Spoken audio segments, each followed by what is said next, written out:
This week, the 2002 debut of Bucs Diaries. We sail with head coach John Gruden and his first season at the helm of the Bucs ship.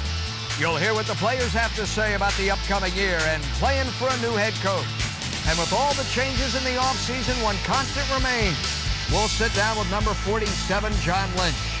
All that, and we'll tip the scales with a few of the Bucs next.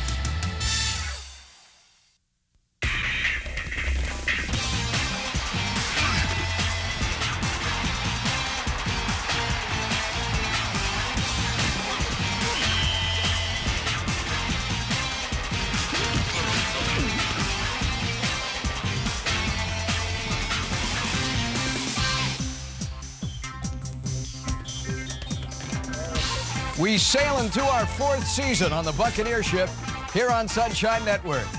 Welcome to Bucs Diaries on Sunshine. I'm Paul Kennedy. It's our debut in 2002. We look forward to the pleasure of your company covering the Bucs throughout the season. Now, has there ever been a more monumental offseason for this franchise in its history? Don't think so. Certainly with the arrival of Coach John Gruden, attention throughout the National Football League is riveted on Tampa Bay. His passion for the game is unmatched. His track record impressive, especially when you consider the fact he's only 39 years of age. He's already won the AFC West twice, back-to-back seasons with the Raiders. And here he is in the Bay Area. Our own George Costeris went one-on-one with the new Bucs boss. Coach, let's go back 8 months ago. You're on a snowy field in New England, and that close to winning that game, and then you fast forward 8 months, and here you are in Florida. It's got to have been a pretty wild ride since then. Yeah, it's been very exciting. I can't say how excited I am to be with the Buccaneers and ready to start a new season. Just talk a bit about what that transition's been like, going from Oakland and coming to Tampa Bay, and just all the changes that go along with that. Well, I'm a real shallow, simple guy, so I don't get real deep and philosophical about it. I have an opportunity here in Tampa, and I'm very thankful to have this chance, and I've just tried to be as relentless as I can to make the most of this opportunity. Fortunately, we've got some very good players here. We've got a great group of coaches, and we're excited to see what we can get done. When you look at your staff, a lot of coaches, when they come in, they'll clean house. You kept the defensive staff here. When you look at it, it's a pretty good group of guys to have. Just talk about on the defensive side of the football, your staff that you have from the previous coaching staff. Well, I've known Monty Kiffin a long time, and I've long respected what Coach Dungy and the Tampa Bay Buccaneers have done defensively. And, I honestly consider this staff on defense on the cutting edge and the best in the world at what they do. They've got a great rapport with their players. The philosophy that we run on defense, a one-gap system, something I'm very comfortable with, I believe in. And who else would you want to run your defense other than Marinelli and Monty Kiffin, Joe Barry, and Mike Tomlin? Those are great coaches. Being a guy that concentrates more on the offensive side of the football, not that you ignore the defensive side, does it give you a little bit better of appreciation for what Coach Kiffin does? Yeah, it really does. And, there's certain aspects of your job you got to delegate. And certainly when you're really involved in the offensive play calling and coaching the quarterbacks, you have to delegate. And when you have a strong group of guys like we have on defense, you feel pretty good about that. You have to feel pretty good, obviously, about the way things have worked out offensively for the football team to this point. Good training camp. I know you were pleased with the work they've done in the offseason. Just a little bit about your offensive players and what they've been able to accomplish. Well, we've got a lot of new faces here, not only our draft picks, but some veteran free agents, Bilger, Battaglia at tight end, Keenan McCardell, Joe Jurevicius, a couple guys on the offensive line we're excited about, Kerry Jenkins, Cornell Green, a guy we traded for late. We still have a lot to prove. The answers to our problems aren't just a new playbook. It's going to be taking care of business meticulously and with a high degree of physicalness up front, and it's all going to start there and end there, and we'll see what happens. They always talk in the league about the adjustment period with a new offensive system. Some of these guys here have had 4 different offensive systems now in 4 seasons. What do you do maybe to try to accelerate that process, get these guys ahead of that learning curve a little bit? Well, it all started in the off-season program. We asked for a full attendance. We got that from about 95% of our team. We've worked these guys extremely hard since April, and we've had a lot of reps on the practice field. That's the only stimulus I know that you can learn from, and we have a lot to learn, I think, as time goes on, but we'll make no excuses. We've had plenty of opportunities to get ourselves ready to play, and we expect to do well. You've used the word relentless a couple of times. You used it about yourself. Talk about your work ethic and you're legendary around the league throughout football for being the guy that's in the office at 3:30, 4 o'clock in the morning. Just about your work ethic and what you try to get accomplished every day. I've been called crazy by most people. I don't know if any coaches that I've ever worked with or worked for haven't really worked hard at it. This is a league of hard-working players and hard-working coaches. We just enjoy what we're doing, and we're trying so hard to find a scheme, find a strategy that'll work for our team on any given Sunday. And when you love your job, you have a tendency to get up and spend a little longer time at it.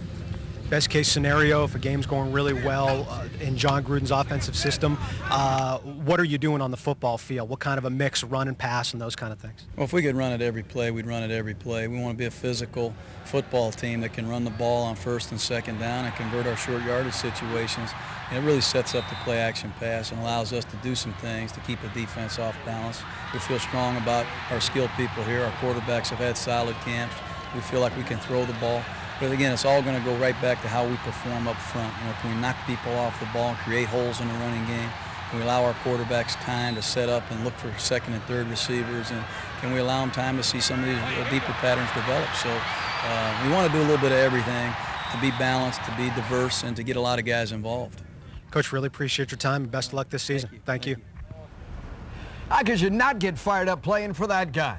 Genuinely, John Gruden has a passion for this game of football. And when we return, our fan feedback will offer your thoughts and comments on Tampa Bay's new head coach. And the Buccaneer players tip the scales, weighing in for a worthy charity. Bucs Diaries is brought to you by Steak and Shake, famous for steak burgers. And by Budweiser, delivering beer at its best with the crisp, clean, and refreshing taste known only to the king of beers.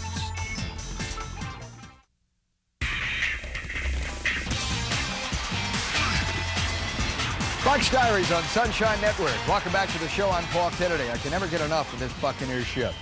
One of a kind. You instantly know throughout the NFL where you are. Well, we've already heard from the mouth of the head coach. Now let's see what comes out of your mouth. Our fan feedback. What do you think about John Gruden?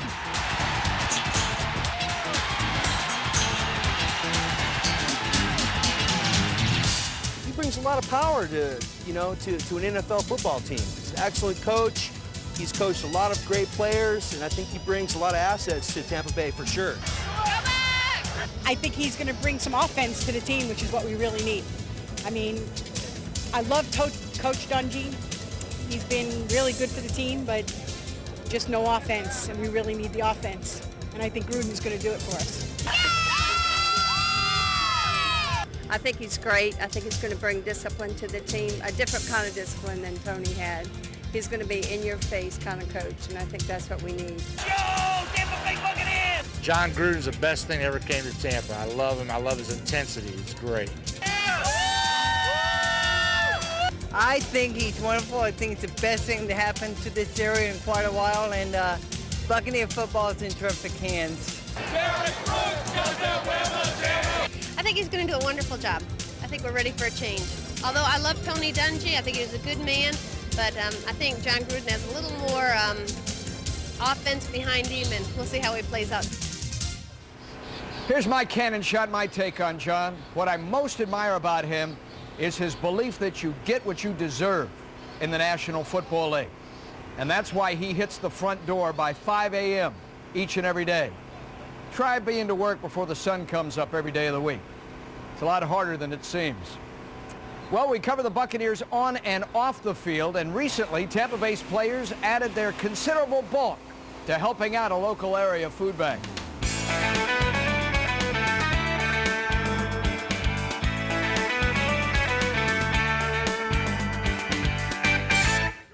For the past 6 years, Campbell's Chunky Soup and the NFL have teamed up in the fight against hunger. Bucs offensive linemen Kenyatta Walker and Kerry Jenkins weighed in on a giant soup spoon scale. And Campbell's donated 10 times their weight in cans to the Second Harvest Food Bank of Central Florida. It's a good cause, it's helping out the community, and I'm glad to be a part of it. We did it last year when I was in New York. We did the same thing, all the offensive linemen took part in it. They asked me to do it again this year. I know every time that there's a need in our community, Campbell's Chunky always steps forward and says, what can we do to help? So this is just one more creative effort that they're taking on to make a difference in the fight against hunger. Get this, Walker weighed in at 324 cans, while Jenkins tipped the scale at 336 cans. Even Bucs radio play-by-play announcer Gene Deckerhoff helped out, weighing in with a svelte 196 cans. 196. No, I ate Italian last night. 197. Since 1997, over 26 million pounds of food have been donated to the food banks nationwide. This year's weigh-in of players and media resulted in over 10,000 cans being contributed. We cannot thank Campbell's Soup enough for doing this type of activity, as well as the NFL. It is important that we all get involved in the fight against hunger because really it affects 1 in 10 of our neighbors, so we need to do what we can to make a difference. Now, the goal of the program is to donate more than 6 million cans of soup to food banks nationwide before the Super Bowl. Coming up on our show, we have heard from the head coach, we've heard from you, the fan. We will also survey the players, their opinion of their new head coach, and we'll hear from the hardest hitting defensive back in all the NFL, 47 red. John Lynch joins us on Bucs Diaries.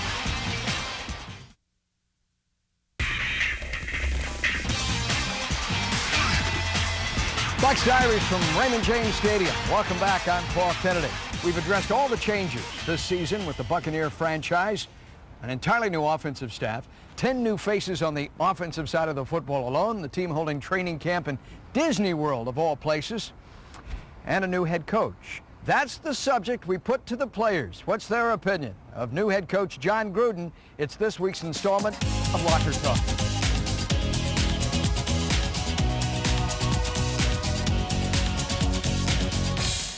Coach Gruden, I think he's more of my kind of coach, very emotional kind of coach. He shows his, shows everything what's going on in his mind, make a big play, he's all excited. And honestly, man, that gets players pumped up. We get excited once we see our coach get excited.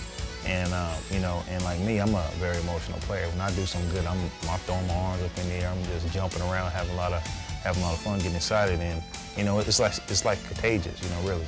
You see your coach get excited and things like that. I mean, it rubs off, on the whole team. A lot of energy going out on the field, like I said, and it just comes down from John and everything.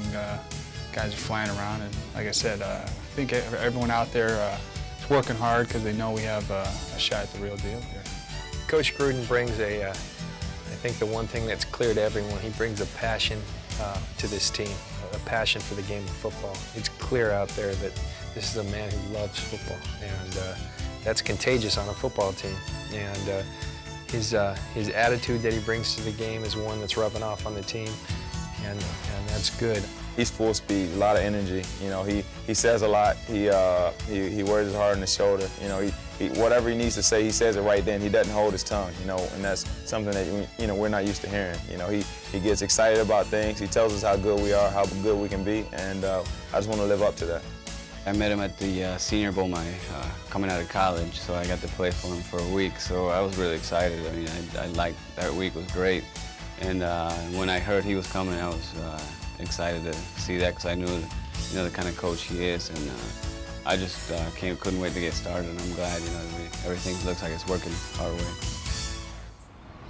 Readily apparent, John Gruden has earned a reputation as a player's coach, and that even involves former players. During the offseason, John, who never forgets his roots, gathered the Buck alumni together at a Hooters restaurant where he used to be a short order cook. I like my wings naked, by the way. Well, among the Buccaneers that gathered there, former defensive back Ricky Reynolds. We profiled Ricky. He started here in the late 80s, early 90s. A year ago, he was the defensive coordinator at Jefferson High School. He's now the head coach at Blake High School. And throughout the season, we'll use Ricky and his players to show us how to play a position. Here's our first installment of 17 this season.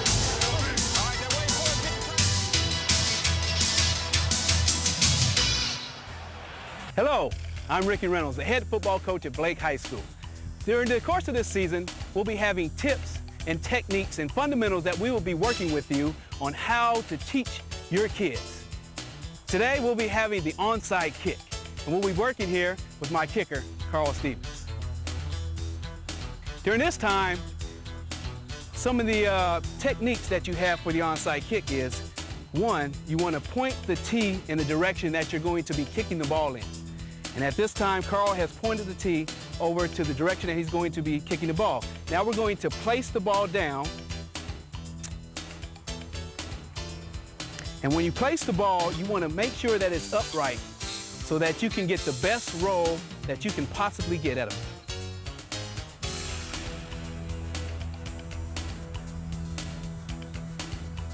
As Carl prepares to kick the ball, where he wants to hit the ball is right here near the top of the ball to make sure that when it hits the 10-yard mark, we get a real good high bounce off of it. And in that way, our team has the best chance of recovering the ball. Carl?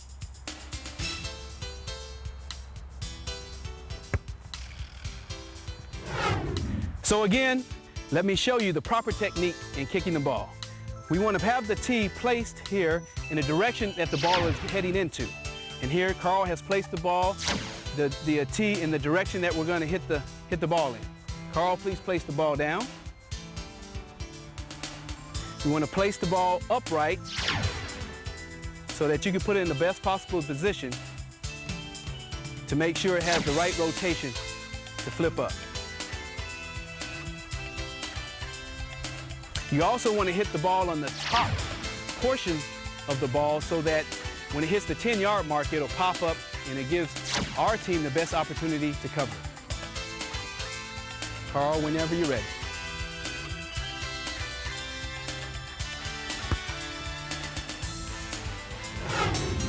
Remember to set your tee up in the direction that you're going to kick the ball.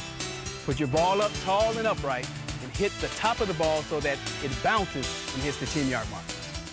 Again, good luck on your onside kick, and we'll see you again next week. Thanks, Ricky. And go Blake. When we return, a man who, like Ricky Reynolds, knows what it's like to strap it on this side of the sideline. All-pro defensive back John Lynch joins us on Bucs Diaries.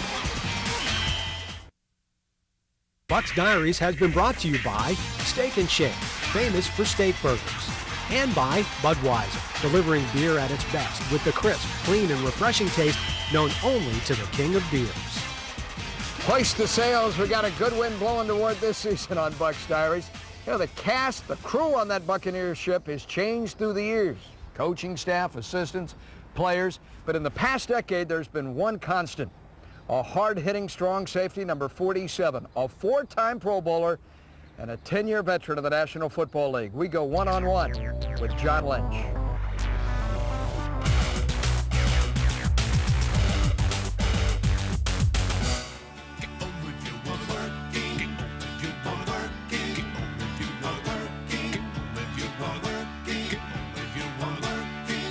Well, you know, when you got something good, there's no need to change it. And I think John saw that, and you give him credit for doing that, because a lot of coaches would have been uncomfortable inheriting a staff, but he saw that it's been working pretty well, and he wanted to keep that. We've got some excellent coaches, great mix of guys like Monty who have a great experience, Rod Marinelli who's been doing it now 6-7 years, and then we've got some young coaches that really can coach some ball as well, and Joe Barry and Mike Tomlin. So I think it was a wise move to keep that and keep a little stability on the team along with the new additions we have on offense. John, he loves to come over and talk to the younger guys, and he sees things that we don't see yet, and he tries to explain it to us about how to develop your mindset towards approaching the game. He just teaches the little things that people seem to overlook. He approaches the game at a totally different aspect as the regular person would approach the game. And his energy is just superb on the field. And when he sees me down a play not happen, he'll come up to me and forget it's time to play ball, go to the next play. A new head coach and everything kind of put everybody on edge, and I think when you know, I'm entering year 10, we've got some other guys who have been in this system a long time. Sometimes you can kind of get in a comfort zone, and that's not always a good thing. A little shake-up's good. It keeps you on your toes. You know, I still feel like a young kid out there on the field, and I guess that's a good thing. But I really think, I mean, there's a time in everyone's career where you know, I think this is really the time. I've felt it this offseason where you even go one more notch as far as understanding what's going on the field. As long as you can keep your physical skills up to match that, this should be the prime of your career, and I feel like I'm entering that. As far as I'm concerned, John Lynch is one of the greatest safeties to ever play the game. You know, I grew up watching film on him, you know, watching him on TV and then studying film on him in college, and then now being on the same field with him and learning from him. And also seeing what a guy he is off the field, too. He's been there for me since day one, on and off the field. And to me, you know, being a great guy off the field is much more important than a great football. But John is both, and that's just a tribute to what kind of a guy he is. It's something I take great pride in, and I see it as a responsibility that I take very seriously. There were guys that were there for me. There were the Hardy Nickersons, the Paul Grubers, even guys like Barney Bussey when I first got here. Guys that were veterans that had lasted a long time, and you choose your friends, just like when you're a young kid, you choose your friends carefully. Well, you choose the guys that you want to watch and model yourself after carefully. And so you take it as a responsibility to teach the young guys the way the game's supposed to be played. That's something that's very important to me. Just to watch him day in and day out, his work ethic, you know, 10 years in the league, and the guys out working, you know, young guys coming in with fresh legs. You know, he's here every day. He doesn't miss a practice. He's on the details and the game film. You know, he studies hard, he works hard, and he goes out there and he plays hard. And who better to try to pattern your game after than somebody like that? I've got my personal goals, but atop that and our team goals is to win that championship. I've got this wedding ring on my finger, but I don't have any other rings, and so I'll continue to be motivated until I put a couple on there. And how about off the field? John recently received the prestigious Hometown Hero Award for his significant contributions to youngsters here in the Bay Area. Well, that'll do it for our first installment of Bucs Diaries. Here's what's coming up 7 days away. We'll go behind the scenes with the third team that takes to the field on game day, the NFL officials. Then it's off to the beach as the Bucs bump, set, and spike their way in the sand for charity. And defensive coordinator Monty Kiffin sits down with us and talks about a defense that's ranked in the NFL's top 10 for 5 consecutive seasons. That'll do it for this week's show. For John Gruden, the Buccaneer players, and for you, the fans, I'm Paul Kennedy, and we'll see you next week here on Bucs Diaries.